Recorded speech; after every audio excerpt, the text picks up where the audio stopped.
Hey everyone, Sergio with the Rideshare Guy. Welcome to another episode. This is a special episode of Behind the Wheel.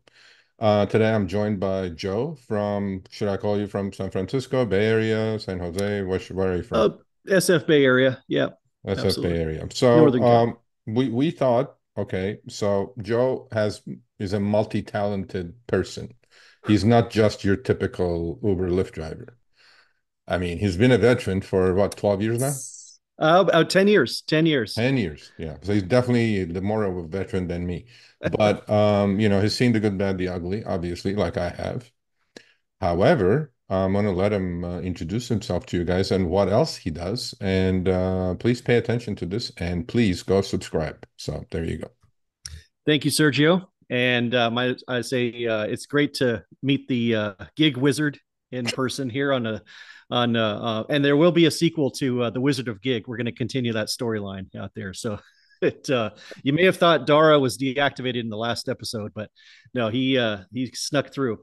But yeah, so my name is Joe. I'm with Lake Falls Studio, and I've been a gig worker for 10 years now. It's been a primary income for most of that. And every other story, or most other stories from other gig workers, it was, I remember when it was the good old days, and they're, uh, they're not really, I don't know. It's just, yeah, there's the good old days, and then there's today. It's Yeah. been a downhill, it's been downhill. Granted, some things have gotten better, Yeah. but um, to quote the great Dustin is driving for years, he's been saying always have a backup plan, and he is absolutely right. Yeah. For me, my dream is to get into cinematography, and so I've already, fortunately, been able to start that career in the last couple of years, thanks to a Hey Ho Studios up in Sacramento. I was the assistant DP for a movie called Simp. It's available on Amazon, just released. And he also wrote and directed the movie Rideshare, which is Yeah. also available. Yeah. So And for all of you, please check his channel out, Joe's channel out on YouTube, thank Lake you. Falls Studios. He has a really, really very informative, almost like a heart-to-heart conversation, actually, because with the camera angle, it felt like really intimate, right? And I watched it. It's about an hour, but I would highly recommend you guys go watch it. And he talks about all the pitfalls and whatever not. And while I was watching that, it was his idea actually that he was like, "Why do we keep doing this? Are we addicted to this?" Right? It's true. So today's episode is going to be all about, well, I'm not going to call it a spoof. I think we truly are addicted to this. I mean, Absolutely. not at, like I would go to dinner with my family, right? And I would have, I don't have the app on, I have nothing, right? And I'm just having dinner, casually having a conversation. And there would be like an Uber Eats driver, right? The ping will go off and I'll be like a Pavlov's dog. It gets this reaction out of me that I'm like, is my app on? I mean, what's happening here, right? So yeah, a little bit of a spoof, but also there is a lot of reality to that. So what do you say to that, Joe? Do you think we're addicted to Oh, apps? after 10 years, I can't even look at a bottle of water and not feel like I'm working. I mean, it's, or Purell or something. It's like, is a Pavlovian response of like, it's really, Uber, a lot of these tech companies have gone hard with the gamification of these apps. And I'd say Uber has just like nailed it with, this kind of bait and switch kind of thing. If you do this, I'm surprised they haven't, that Uber hasn't had a subscription model for the drivers to get in on it. It's because I think, I don't, yeah, I know, absolutely. I mean, I've seen it from when I started in San Francisco in 2014. You could make a lot more mistakes, but there was a lot less information out there, and so the mistakes I was making, I felt like I was the only one making those mistakes. I was like, oh shoot, I don't know what I'm doing here. I didn't realize that once you connect and you start hearing other drivers like, oh no, that's common. That's something that Uber should fix or Lyft should fix. Uh, but the money was so good back then. I was driving a 2002 Lexus LS 430, got 15 miles per gallon in San Francisco, and I was still walking away with like 200 or 300 bucks, like in a 5 or 6 hours. Yep. And so it's now you really really have to know what you're doing. You have to understand your car cost. And I'm not talking about just gas prices, like oil changes every 5,000 miles, like long-term maintenance care, and drive the right car. Yeah. I mean, And so, I'm kind of quite of the, we talked before this obviously, but we said, well, I'm of the belief that we're back to 12 years ago, 10 years ago, because when Uber first started, it was like put your side hustle on. I right. think at the moment, I think that's exactly what this is. Most people using their cars like an ATM machine, basically, right? Getting the cash out or getting the remaining equity out in cash, short-term cash to pay bills.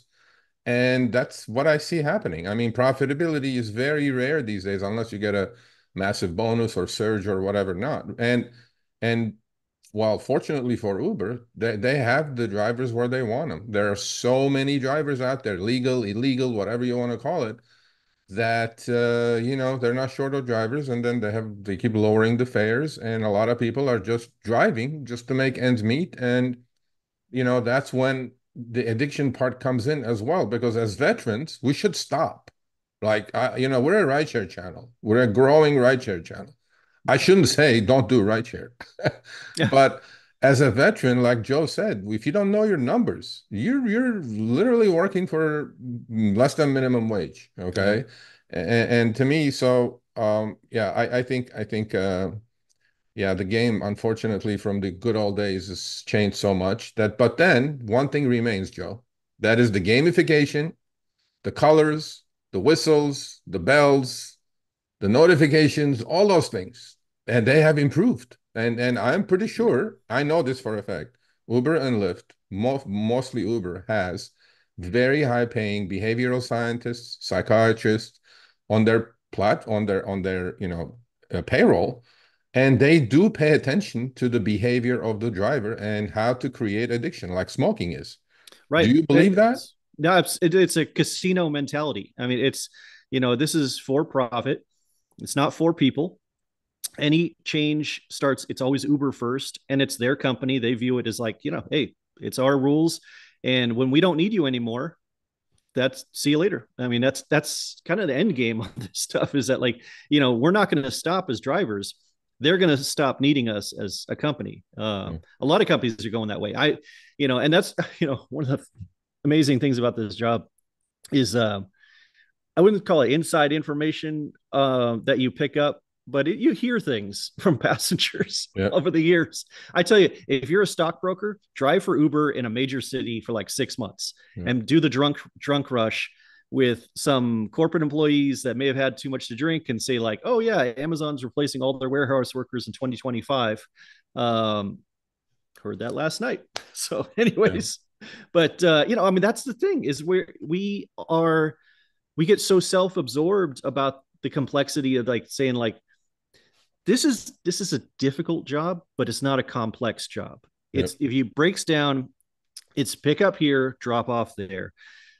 And but after doing it for 10 years, we're more than just drivers. We barely get paid as drivers, but we're therapists, we're bodyguards, we're babysitters. It's I've had passengers that were suicidal in my car and telling me that they're going to do something to themselves. I'm talking them down from this stuff and doing the best I can. It's like, where's the Uber training video for that? When you get Yeah. somebody in your car, Yeah. it's just, I've had passengers that were stalked by they jump at one woman was working at a restaurant, and she had this creepy customer at the late at night in San Francisco, and she's just wanted to go home. She lives like 2 blocks away. I pull up, she runs, jumps in the car, tells me to like take this long way around to make sure this guy on a bicycle was like following us and we lose him. And then, I mean, like, my heart went out to this person. I was like, it's a human being. So I dropped her off. I sat there and waited, watched her go into her house, just Yeah. just to make sure that she was safe before I took off. Yeah, yeah, there I is mean, no video for that. There is no there's training, as you know, they don't do it. I mean, they don't do it on purpose, right? no, Because until you learn, they suck the blood out of you anyway, right? I mean, until you learn to cherry pick, until you learn how to right. figure this rhythm of the city out, until you learn what to accept, what not to accept, they already got their money's worth out of you. So, but one thing you said that is very, very accurate, which is you said besides the training manual, right?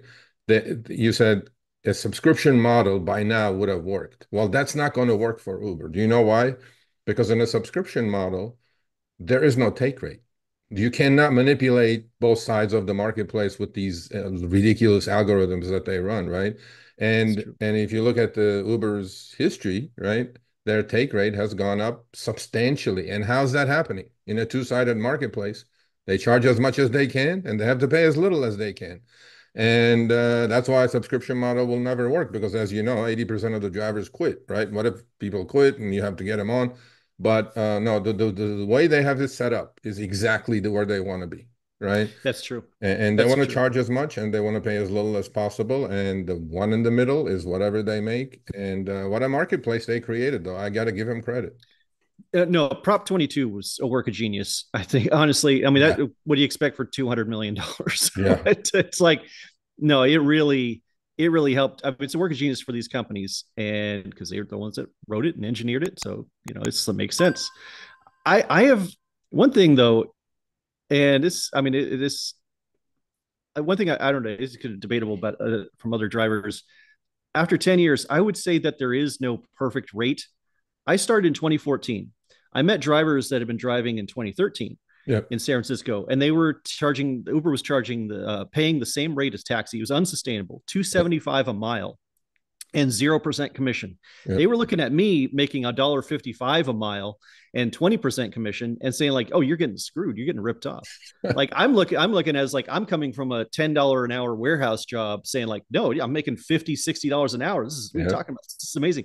There's no perfect rate. There's somebody could say like, "Oh, what do you make? $25 an hour." If you're making 15, that's good. If you're making Yeah. 50, like, it's so, and drivers will drive for anything, through anything. Yeah. Pandemic, peak, like whatever, we didn't know what was going on, what the risks were. Yeah. All we knew is the news stories and everything. Like literal fear, locked in houses. I'm on the Uber app looking at like the drivers available. Still no change Yeah. in the Bay Area. There was Yeah. still tons of cars waiting for rides. Yeah, people Like, are going to do what they're going to do to survive. But I yeah, mean, I'm going to bring it back now to well, I'm sure. not, again, this is not spoof, people. This is reality. Actually, some of this is going to hit a lot of you, where it needs to hit, which is a reality check, number one. Yeah. Because look, I get 1,500 emails a week, Joe, and about 1,450 of them are complaints, right? And then I go, well, why are you guys still doing it? I Yeah. mean, there's got to be something better. But then, like you said, if you compare it to a regular job, Yeah. Uber still pays well, right? And if you compare it to a W-2 with a schedule with a boss on your head, you're about to make the same thing with your own schedule. I mean, there is a little bit of a flexibility advantage, obviously, you have, but then that also has gone away as far as I can see, because in the old days, I mean, shit, man, you could turn the app on at like 3 in the morning, you'd be making $50 an hour, right? Yeah. But now the hours that you can earn peak dollars has just condensed, has been condensed to 20, 30 hours a week out of 176 or 8, whatever we have. So I'm going like, now you really have to have the game on to combat their gamification, all that stuff. But so let's do this. Let's get into, okay. So Joe, this was initially Joe's idea. He sent me this and then it hit me like funny. And then I heard about it. You mentioned it to Chris on one of the Show Me the Money Clubs oh, months okay. All ago. right, So we'll it take was, the credit then. yeah, But yeah, I mean, so ChatGPT today is in these days, of age is amazing, right? So you'll put whatever you want in there. So Joe ran it through ChatGPT, sent it to me. I'm like, man, we got to do it, be behind the wheel about this because I think this is so timely. Not only timely, but I think it's so relevant. And a lot of people are addicted without knowing that they're addicted. And so I said, yeah, I put into ChatGPT some different prompt, and then he gave me these 12 steps. So as you all know, right, if have some sort of addiction, there are 12-step programs. You can go to AA, you can go Gamblers Anonymous, it's all these addictions, right? So we thought we'd just spoof it up a little bit, and then so I'm going to go, give you the headline, and then you go through the list that we both have. So. that's This is what ChatGPT threw out, and I honestly did not change a word of this because I think it's a 12-step it's program so for dead on. Gigaholics Anonymous. If you feel you're addicted for the app, Yeah, here's you the know what? 12 We should steps. start something like that. Gigaholics Anonymous. That's true. Yeah, we That's true. should. So the ride-free recovery program, you get this? Ride-free recovery That's right. program. I like that. 12 steps to break free from Uber Lyft driving addiction. So there we go. Hmm. Step one, admit the problem. That's tough. That is the hardest thing. So my name is Joe, and I'm an Uber driver. I mean, that's where I mean, I'm a my name is rideshare Joe. addict. I'm a rideshare addict. Yeah. No, I mean that's on the. I haven't been to any AA meetings, but I've what I've seen. It's always like my name is, and I'm an alcoholic. Admitting there is a problem. That's number one. Yeah, so same thing. I'm in Joe's camp on that one. I'm Sergio, and I'm a rideshare addict. That's There you right. go. That's right. And then should we go into the little paragraph on that, or each one, or No, do we you can just, do kind a of riff we're gonna riff ourselves it? Yeah. because honestly, Joe, I think it's so good, so real that the headline I think will, and then I we'll think so. just talk about our feelings about the topic. I mean, Absolutely. yeah. Absolutely. It's and to admit the problem, I mean, over the years, like I've defended these gig companies so much to family members. They tell me years like, why are you still doing this? You got to go out there and this is this and it's just like still I'm done defending it. Yeah. There's like it's a good job, but it's not a career. I mean, it Nope. comes down to like, what's the future of this stuff? I'm 10 years in, perfect driving record, 5-star driver, thousands of compliments. I've had, themed cars and invested $1,000 in like making giving the customer the best experience. And you don't even get like a happy birthday wish from Yeah. like these companies Yeah. or anything. For what? Right. No, Exactly. no. Exactly. Yeah. If drivers, if you only knew the corporate side of how they treat like an engineer at these companies, we're talking perf bonuses, Yeah. we're talking like well, promotions, Yeah. seniority out there, retirement, workers comp. Like I've been to Lyft headquarters on events and just seeing how they eat lunch every day. It's catered Oh, I've food. been there. I've been there. Yeah, I actually recently I was there and I ate in their cafeteria. it's I We as drivers, let me put it this way, we as drivers don't eat filet mignon and shrimp for lunch. I struggle to even like get like a foot long at Subway. Yeah. There, well, So that's because you need to do like four minimum fare trips to get a foot long these days. So exactly. anyway, so Step two, acknowledge the need for help. yeah. Absolutely. Step one, admitting the problem, and then being ready to ask for help. Well, that's where I think we come in, and as well as you, because people on YouTube, people on the social media, or Right. community, right? Driver communities, right? And the help that's needed, I think, comes from people who have done this for a long time, like yourself. And people should listen. Young, old, new, veteran, whatever. Yeah. You You're guys need not to alone. listen to what's out there. You're not definitely not alone out there on this. You have an independent contractor, but it's still there's a lot of independent contractors out there that Yeah, share I that call us experience. dependent contractors. Dependent contractor. That's good. Oh, I don't know, an independent employee or Yeah. W-2. Um, step three, make a decision. Yep.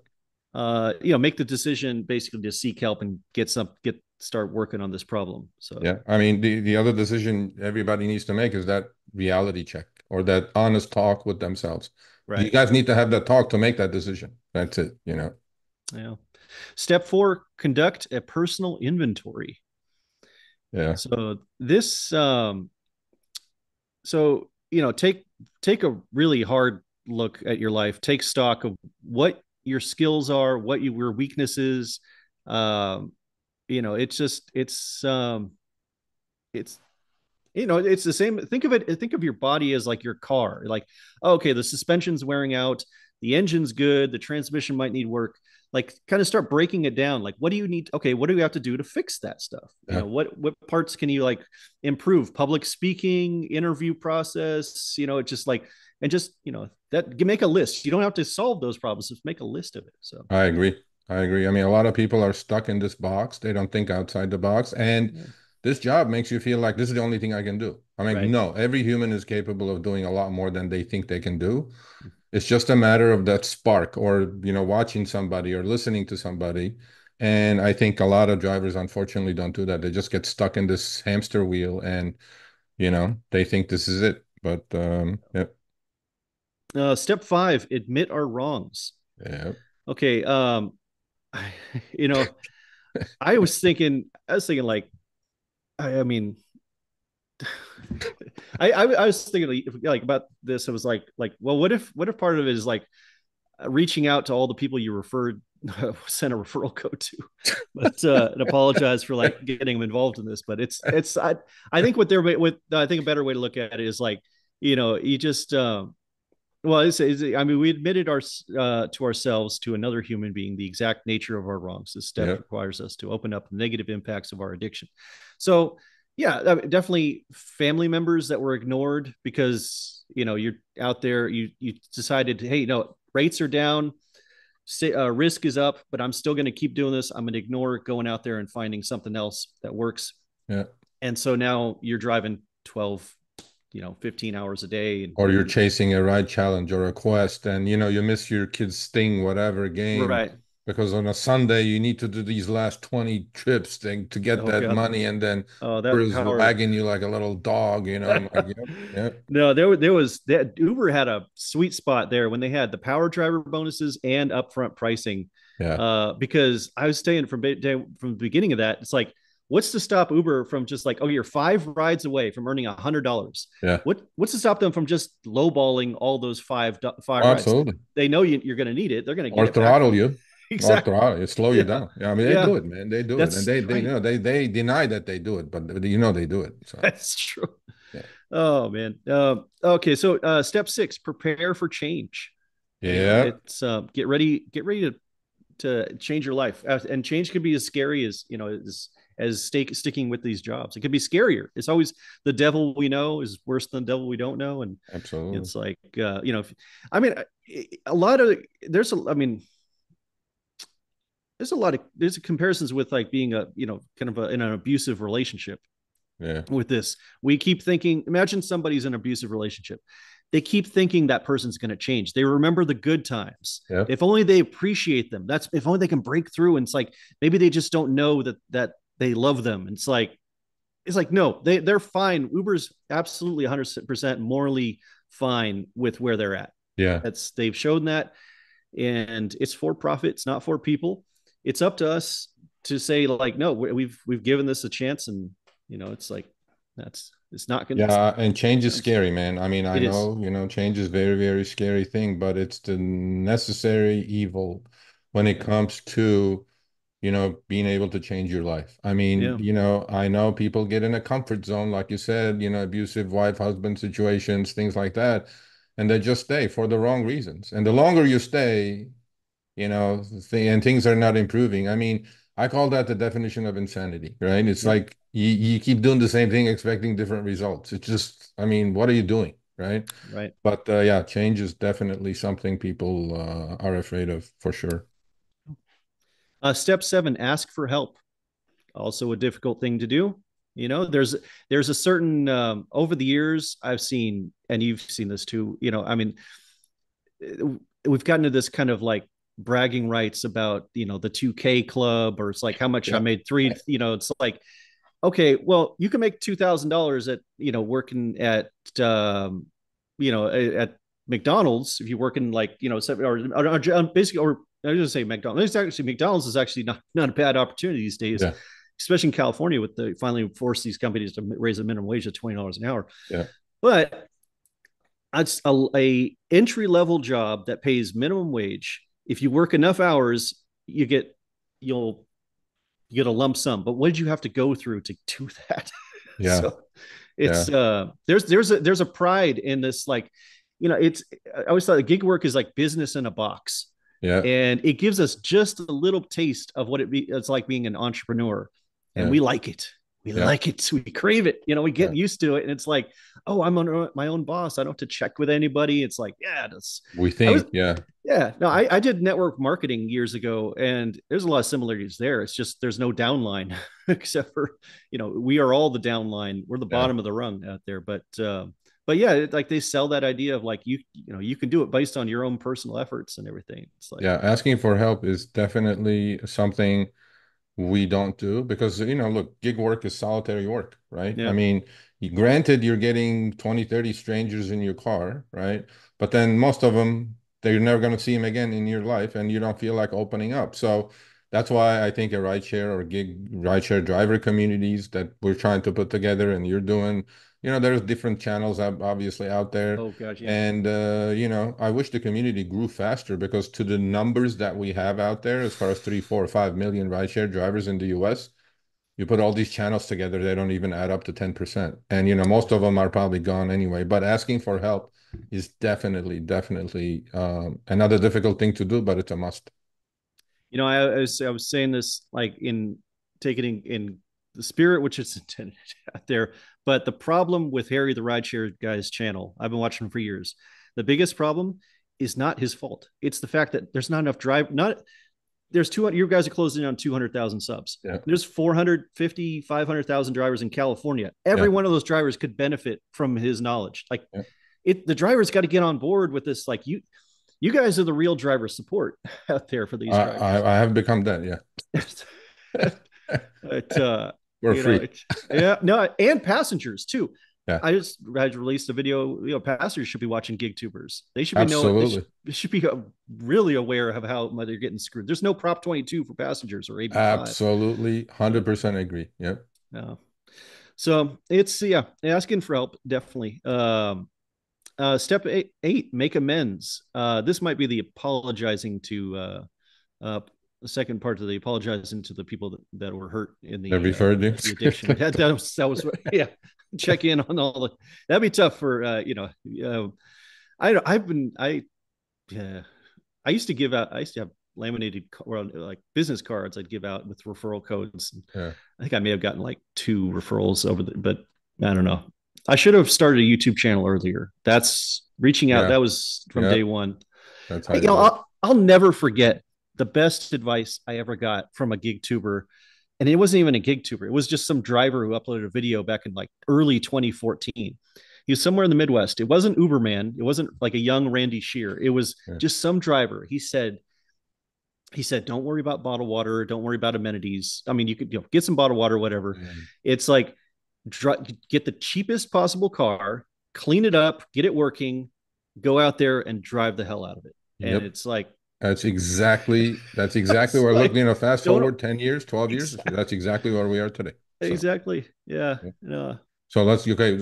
I told you I have my cheap version of my Zoom. So we have like 10 minutes left. So we got to go through these next 4 real quick and then close the shop up. But no. Step 9, take action. Make direct amends whenever possible, except when to do so would injure them or others. This might involve spending more quality time with loved ones. This is where it's all the other steps start coming together and you start taking action, start making them work for you. Step 10 is continue self-reflection. See how far you've gotten. See how far you've gotten. Like back to that taking inventory. Okay, you've made some steps, you've made some progress. When you're trying to clean your house, don't think of it as cleaning the entire house. Think of it as like take one small spot in one of the rooms and just make that the cleanest spot possible. Then you say like, okay, step back. This is what I've done.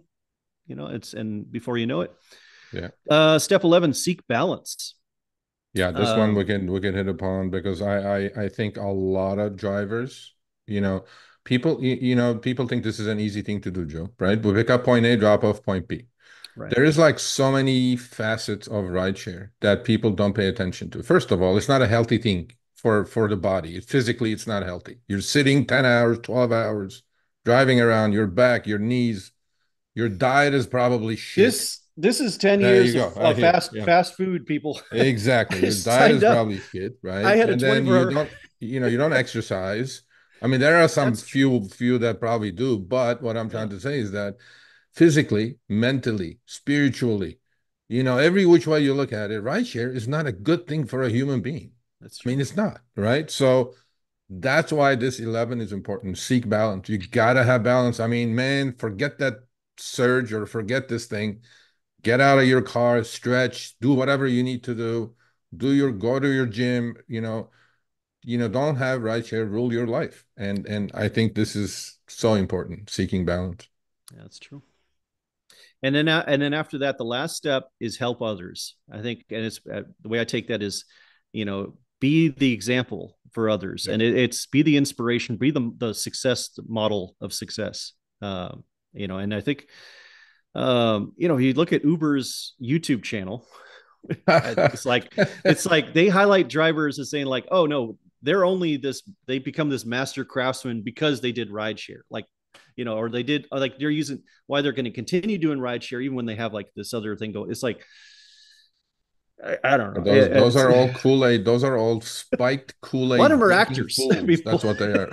It's like, yeah, no, shoot, I don't know. Yeah. I mean, you're not So alone. Real drivers like Sergio are there for you, and it shows like showing the Money Club and everything. So and that, and your channel as well. But I mean, listen, man, I think I I admit uh, I'm addicted to it because I see my reaction mhm. even when I'm not on the apps. I see it. I feel it. I honestly, I'm that Pavlov's dog. I mean, I get this like I don't know, maybe it's an adrenaline rush, or maybe I hear that sound, right? And I'm like, wow, this is Yeah, horrible. I'm addicted to this thing, yeah. right? I mean, are you the same way? I mean, I no, I've been physically assaulted over the years by passengers. I've had horrible things that night I'm saying I'm never doing this again. And what happens? A couple days later, it's like, okay, maybe I'll just do some morning rides, just take yeah, people to the airport. And then it's a gateway drug. yeah. It's like, but So why do you keep coming back, Joe? I mean, you've been doing it for oh 10 years. God. I know you have plan B, plan C, and I know they're working out for you, with the new Yeah. Amazon thing coming out, but why do you keep coming back? Is it the money? The money is it's like, you know, um, yeah, the money thing is I know a lot of time, most times I don't look at rideshare as for profit anymore. I look at it as like, okay, if I'm making a trip to Sacramento I drive a 2015 Honda Civic LX with a Perfect car. five speed manual transmission. I think I'm the only Uber driver in California with a manual Oh, transmission. manual. Shit. Yes. I was a little worried about getting one because I heard a story about a Uber driver got deactivated who had a manual transmission, and he had a passenger that didn't understand what a manual transmission was, and she reported him as like he was distracted while driving. He was fiddling with his What car, an like idiot. shifting gears. Like it's like, but it's been great. So I look at Uber. I don't, God, I still love it. I still love it. It still gives me that kind of like on demand social output of like, you can connect with, if you're bored or something like that, you got to, there's the spare time or something like that. Or like I was saying, like if I'm making trips to Sacramento almost every week on my Yeah. own, Yeah. and with upfront details, all I need is like to get like one passenger going a third of the way, and it pays for the entire trip Yeah. on the cost of that specific Yeah, I car. mean that's the thing, right? It's the money, it's the combination of the human touch that we're gonna meet somebody new, the excitement of that. But ultimately, most people are doing it for the money, right? And I Yeah. wish the money was better, and I don't think it's good enough to No. actually, I don't think the money we make is commensurate to the risks that we Oh, take. they never were. Yeah. No. And well, at some point It's maybe, well. but nowadays with societal changes, right, a lot of stuff going on, Right. it's become riskier and riskier and riskier. And to me, ultimately, when you're doing it for the money, you know what it is. Like when you turn that app on, if you're in a decent sized city, you will make something when you turn Yeah. that app on. It's Yeah. something. It could be $20, $10, $100, whatever it is. But you have that in the back of your head that this thing in my hand is money. Mhm. And I'm like, yeah, that's why. So to finish this, I'm just going to lead the way and I'm going to Yeah. say, I'm Sergio. I'm a rideshare addict. I'm Joe, and I'm also a rideshare addict.